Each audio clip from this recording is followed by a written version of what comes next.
Hello! Exploring po tayo.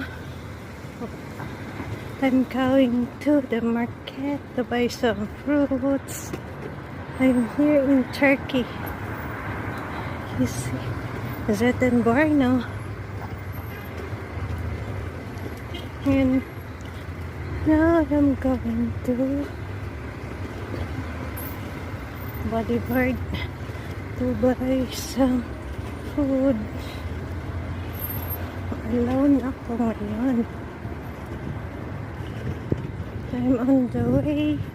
You see how traffic here?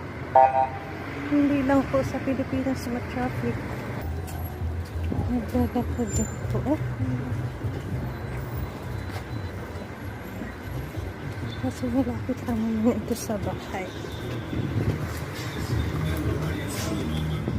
Shortcut.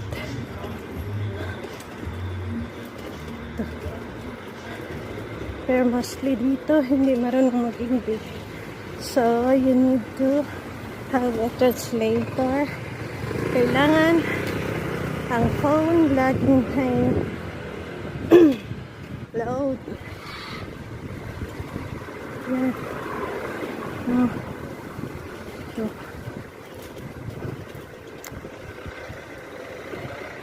Ang ganda dito. Ngayon, medyo maulan.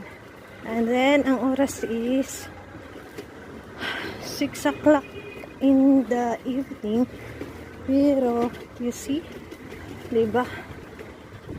Haba ang araw sa ngayon kasi magsasama. Actually, lahat ng mga tao dito friendly. Mostly friendly. Kaso lang, hindi sila marunong mag-English. Ano ang pinakaano.